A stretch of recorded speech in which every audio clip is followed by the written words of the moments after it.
when a person is speaking with you or asking you a question, sometimes you're not listening because you are very busy thinking about how you're going to respond, which interferes with effective communication. The first lesson that we learn is how to listen.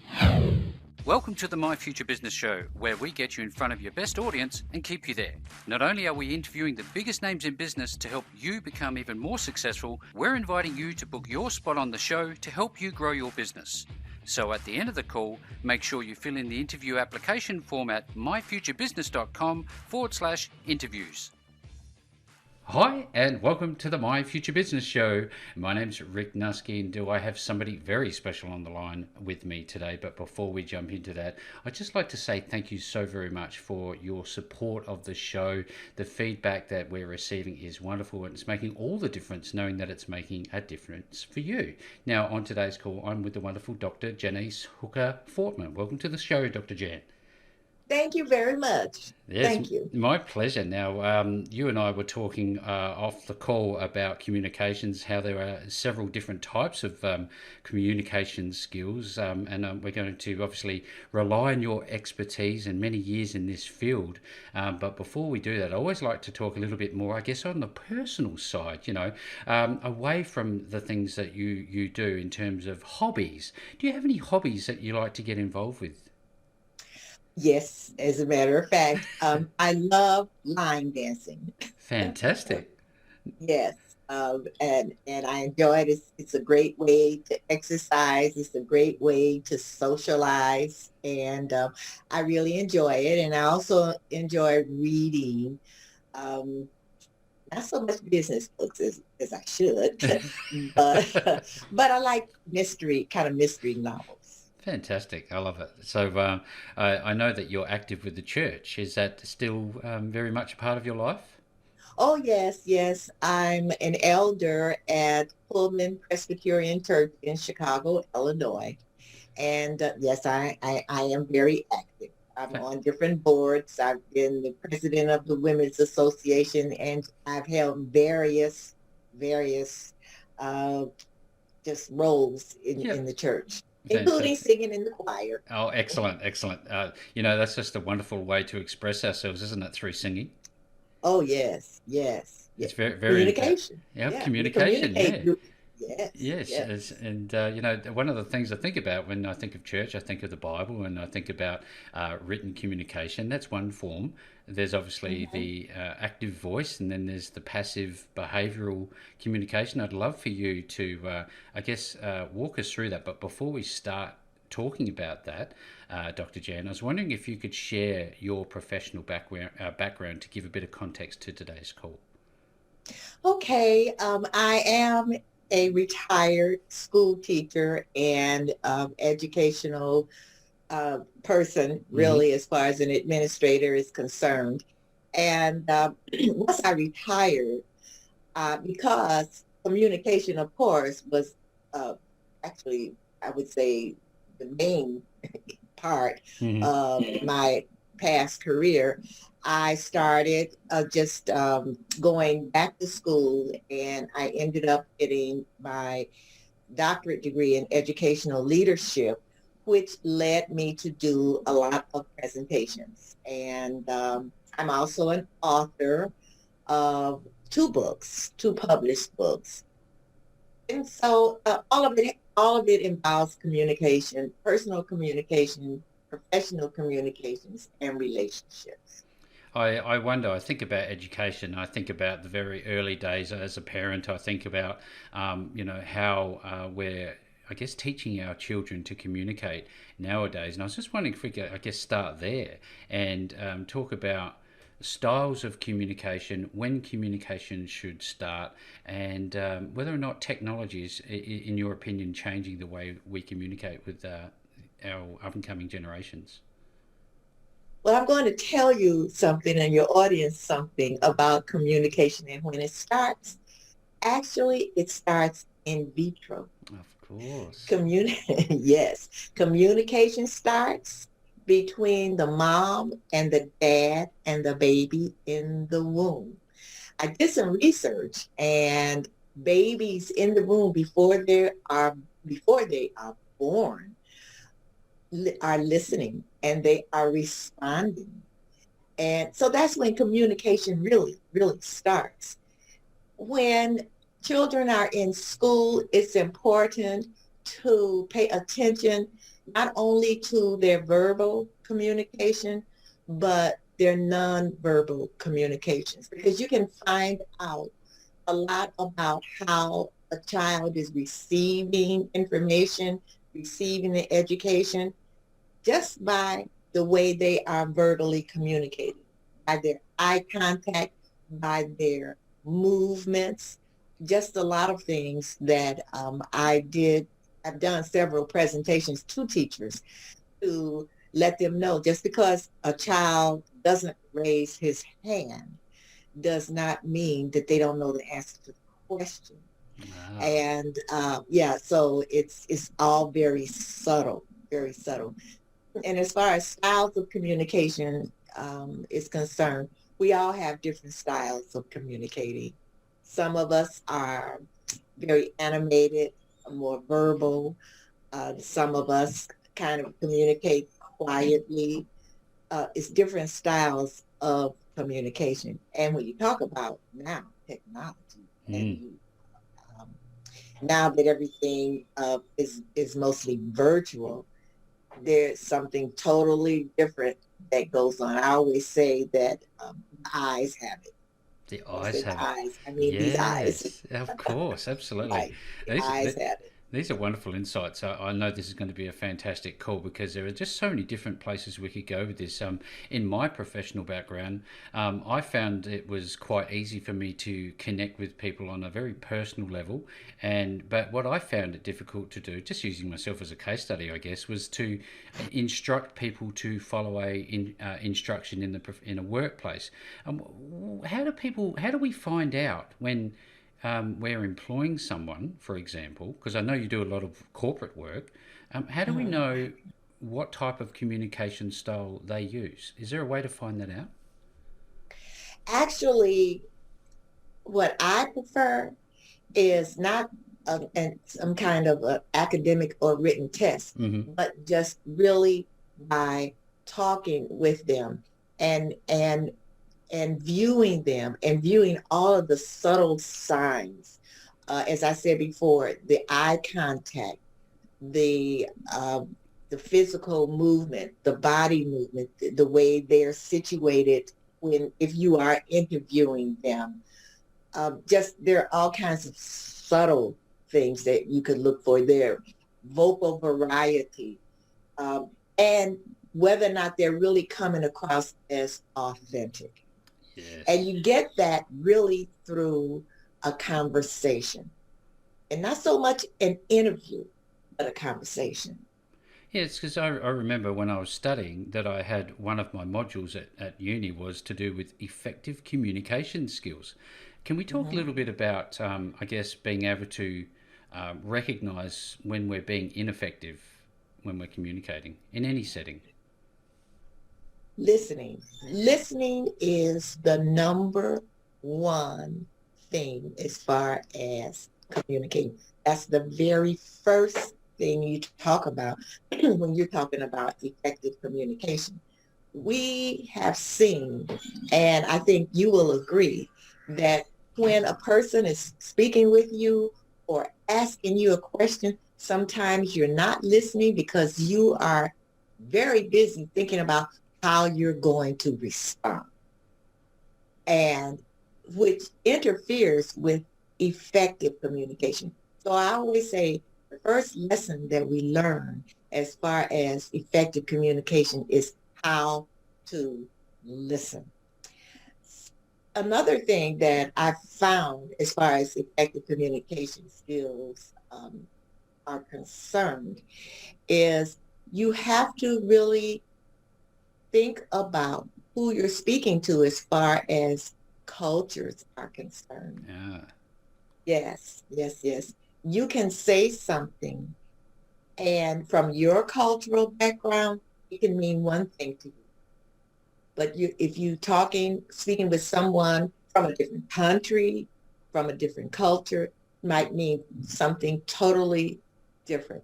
There are so many aspects to effectively communicating. But as I said, the number one thing is listening. We have to develop our listening skills. I heard a saying once: two ears, one mouth, twice as much time for listening. I'd like to take you onto the stage where you are a both a motivational and authentic keynote speaker, if I can, Dr. Jan, and I guess take a look through your eyes, looking down across the audience, and what sort of I guess non-verbal cues are you getting from the audience when you're giving a great presentation as opposed to one that's not gone so well? Well, hopefully you don't see anyone falling asleep. First thing. But I usually start my presentations with a question Uh, but first of all, you have to get to know your audience and you got to know who's in the audience and yeah, what kind of audience that you have. yeah, But I like to start off with a question. When you start off with a question, you kind of get people's attention. Hopefully they're sitting up straight and looking at you.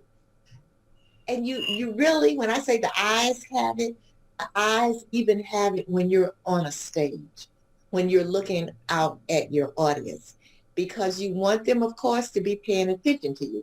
You want them to be receiving whatever message that you are trying to put across to them. And you really have to pay attention to whether or not they're paying attention to you. And usually you can tell by the way they're sitting, of course, if they are paying attention to you, their facial expressions. Sometimes you end up changing the way that you're communicating to your audience because of the facial expressions that you get from them. Now, what's difficult is if it's a large audience and it's dark, the audience is yep, dark and the light is really on you. yep. It's hard to really feel what's going on with your audience. You can just hope that you're receiving it, that they are receiving it. But then what I usually do is if I'm in a situation like that, I ask questions and I ask for audience participation. So when you get your audience participation, then you know that, okay, I am communicating with them. They're communicating back with me. They're receiving the message, the presentation, whatever. But yeah, it's speaking before an audience. Sometimes it's really the same as speaking with a one-on-one person. You have a conversation. Absolutely. There's a movie, Ferris Bueller's Day Off, Oh where the yes. professor is saying, anyone, anyone, anyone. And you see the kids, they're falling asleep so no one really likes a lecture, so to speak, unless there's some feedback that they can give. There's a time and a place for different styles, isn't there? Oh, yes, definitely, I, definitely, I sit here and I think to myself, Dr. Jan, storytelling comes to mind. It's just popping up in my mind. I wonder, is that a relevant way to communicate through stories? yes, definitely, definitely. Because that way you really get to know the person, who they are, how far they've traveled to get where they are. You really get a more personal feeling. Everyone, and also when you're telling your story, it's going to resonate with someone in that audience, if not hopefully the majority of the people in the audience. And then when your story resonates with someone, then you know that they will be seeing you as authentic and not just standing there just spewing out things that have no relevance to them or even to you. I think about the word empathy. Now, if you're in a position of, say, a professional setting, and you have to deliver some news, and that person's response to your news is an emotional one, how important is being empathetic? Oh yes, you must have empathy towards. It's very important because you want the person who is maybe going through some emotional turmoil. You want them to know that you're actually empathizing or feeling what they are going through, or what they are saying. That's very important. If you think about it, if you're telling someone something that's really emotional, and you really need some feedback, you want to know that that person understands what you're talking about, or even has been in your shoes. Yeah. I, Mm-hmm. I think to myself about workplace a lot here, because you do a lot of corporate work, and I think Mm-hmm. back to a time where I used to see people who didn't like authority. They didn't respond to it well in team Mm-hmm. settings, and they would do anything to avoid communicating. What are some of the, I guess, the techniques that are useful in working with a person like that? Well, you know what? Uh, you're talking to me because there was a point in time when authority, oh God, you know, don't tell me what to do. Yeah, yeah.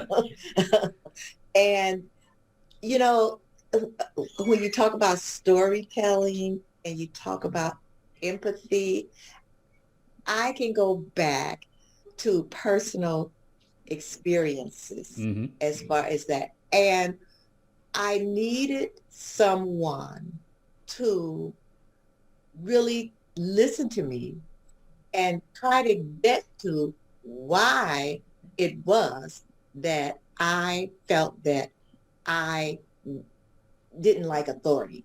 Yeah, You know what I'm saying? yeah.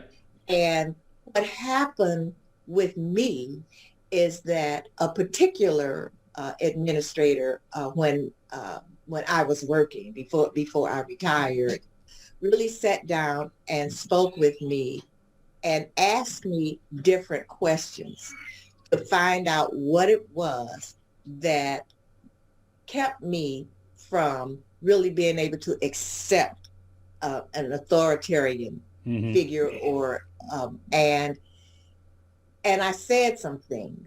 And for me, it was, well, this person asked me how I was brought up. It was really like a conversation, and I didn't know that this is what she was doing. But it was like a conversation about how I grew up, my family life, and all of that. And what came out of it was that when she asked me about my mom, I said, oh yeah, I love my mom, but she's just so controlling. Okay. And and from that, she asked me this one question. She said, do you think that has something to do with the fact that you don't like authority? And I started thinking about it, and I thought, you know what? That's right. I'm rebelling. I'm Yes. rebelling. And I'm rebelling here now in this setting. And so when you start talking about storytelling, Hmm. that is a really good way of speaking with someone who is in a corporate type situation and finding out what it is. It's almost like you're playing a psychologist in a sense, Hmm. and finding out what it is, because it's usually something with their background, something that's within them. I think to myself, when you're saying these things about, if you have somebody like that and they're rebelling, um, I think empowerment. I think giving more responsibility, more ownership of a process. Are these some of the, I guess, the techniques that you would suggest that people use? Oh, yes, definitely. Giving a person more ownership, and as you said, responsibility, and also making sure that whatever it is that they're attempting or whatever it is that they're doing, give them positive feedback. Oh, yes. And also you can give constructive criticism, so it's very important to make the person feel that they are viable Mm-hmm. in the company, that they are contributing.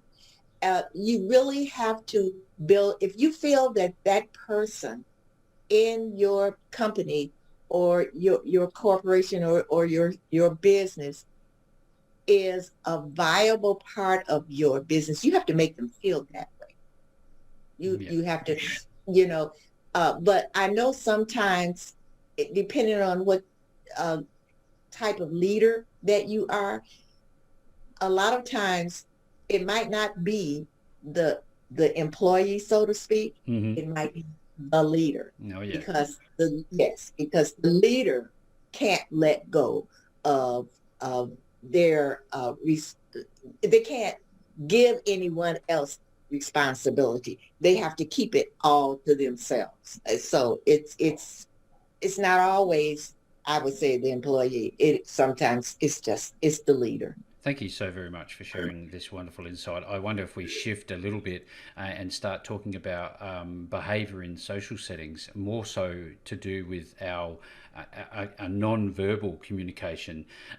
What are some of the things we can do? Because there seems to be times where we should face somebody when we're talking to them, and other times people will notice that they cross their hands and effectively try to avoid conversations. What are some of the things we can do in a social setting to improve our communications? In a social Mm. setting, well, it depends on, you, you know, I'll say this. As far There are some people who are thrust into a social setting that they don't want to be Mm-hmm. in. And you can look at their body language and you can tell if this person really is a very open type person, or it's a person that's really maybe self-absorbed or just doesn't want to be there. But what you can do, you can look at the way that they're sitting. Mm-hmm. You can see whether or not their arms are folded. If their arms are folded and I see a little Crossed. bit, Yep. yes, like that, then they're closed. They really don't want to accept anything or communicate. As far as crossing their legs, it depends. Mm-hmm. With it's a difference with men and women. Yep. Because a woman can cross her legs because it's comfortable for Yep. her. But then you have to really check. It's not just the crossing of the legs; it's the whole body. Yep. If it's the crossing of the legs, but the hands are out and the palms are forward, or their hands are, up in the air or whatever, they're very expressive, then you look at that. So it's really, sometimes it's subtle. Uh, when you're speaking with them, and when I say the eyes have it, there are times when just in a microsecond, Mm-hmm. a look can go across a person's eyes. It's like if you say something to someone and they say, "Oh yes, I love that," but in that split second you see that flash that went past their eyes, then you know that really they did not. But they did not accept what you said. But it's really a way that you really have to practice and study body language. I Body language, nonverbal communication is 80% of communication. as you're You really as have, you're saying yes, this, this is yes. something that pops up in my mind. Um, I'm looking at a person as a bit of a case study here. Then they're not very good at reading signs. They're not necessarily good at trusting their own intuition. Is this something that can be learned for those who Oh struggle with yeah. this? Oh yes. Oh yes. You can learn that. I learned Hmm. it. Hmm. I learned it. Uh, I learned it through courses that I took. I learned it through effective communication coach before I became a coach. Hmm. And that's something that I do train people to do, to watch the signs, to watch for the nonverbal communication rather than verbal communication. You can learn a lot, but it takes practice. It Yeah. does. But you This is can learn. this is a wonderful call. There's just so much on here, as there is on your website. There's a lot of information on there, and I obviously see at least two books that you've written. I have a very special place in my heart for authors. Did you find writing a book came naturally to you? Yes, because I love to write. I've always liked to write. The first book was really easy, and that's the little book of big behavior interventions. And I wrote that when I was still teaching in a classroom. And I taught special education students, students with behavior issues and learning disabilities. Hmm. And what I saw that there were 10 common misbehaviors of students. And and there were all these all this research about what you should do, but there was some basic common interventions. So that book was easy to write. The second book was a little bit more difficult, and that's the book that I say that's my passion book. It's entitled "The Secrets to How Not to Throw Mama from the Train," It's a great name. and that's partially a memoir and partially a self-help book because I was going through that journey with my mother as we got older and our relationship was just going down the tubes. And I couldn't understand what was going on with my relationship. And I found out that quite a few women, actually a large majority of adult females, have less than, I would say, a loving relationship with their moms. Hmm. And so that book, it was difficult to write. It was also cathartic. And from time to time, I'd have to go back to the book and read Yeah. it myself. Yes. But it has helped a lot of women to understand that dynamic, complicated relationship with between mothers and daughters. It's very therapeutic to put pen to paper, isn't it? To get that get it out there. Oh yes, oh yes. As I said, it was cathartic. It was, yeah, yeah. I Thank you. needed the book myself. As much as people need to read it. So Yes. when people go to your website, I can see that there's obviously coaching for people who want to develop their communication skills, be it whatever style communication they choose to excel at. But you also are doing some speaking. So what will they see when they get there, and what other services are you offering? Well, I recently started a TV show. It's called Relationship Matters, and it's on E360 TV. And with this particular show, I talk about all kinds of relationships, personal relationships, professional relationships, relationships with your body, Hmm. relationship with inanimate objects, because everything surrounding humans has to do with relationships. And I bring different experts on to inform my audience, to motivate my audience, to inspire my audience. So, and that's something that I'm doing now. It comes on every other Thursday, 7 p.m. Central Time on E360 TV. I also do relationship coaching where I speak with women, especially Hmm. about the way that they communicate professionally and personally, especially and when you talk about storytelling and being empathetic with people. I talk to women who are professional or in corporate America Hmm. because there was a time when I would be communicating and no one was receiving it. When I would come up with big ideas or great ideas and no one would receive it, but 10 minutes later, someone else would say it differently. And it was, oh God, this is Funny great. that. Funny that. Yes. And so what was it about the way that I was communicating that was not getting across the ideas in corporate settings and in my professional relationships? And so now what I do is I coach women who really want to improve their communication skills in order to improve their relationships. And I know that for everybody who's on the show today, if you're looking to get your hands on these books, you can certainly find them on your website. And with that, Dr. Jan, where are people actually going to go to find you? They can find me at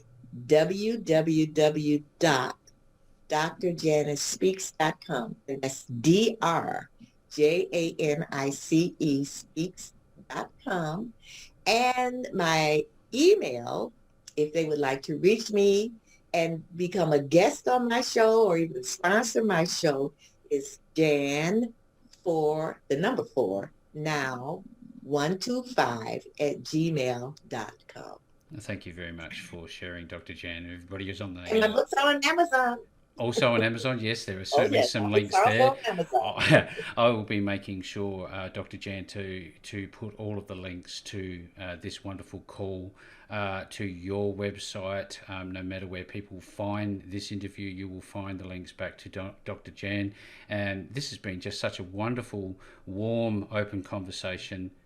The matter of fact is that we've had a wonderful conversation, good communication. Thank you so very much for spending some time Thank with you, me Rich. on the My Future Business show today. I've enjoyed it. Thanks for joining us today. If you enjoyed the call, then make sure to subscribe, leave a comment, share us with your friends, and book your spot on the show at myfuturebusiness.com/interviews. And if you're looking for solutions that will help grow your business, then visit myfuturebusiness.com/shop.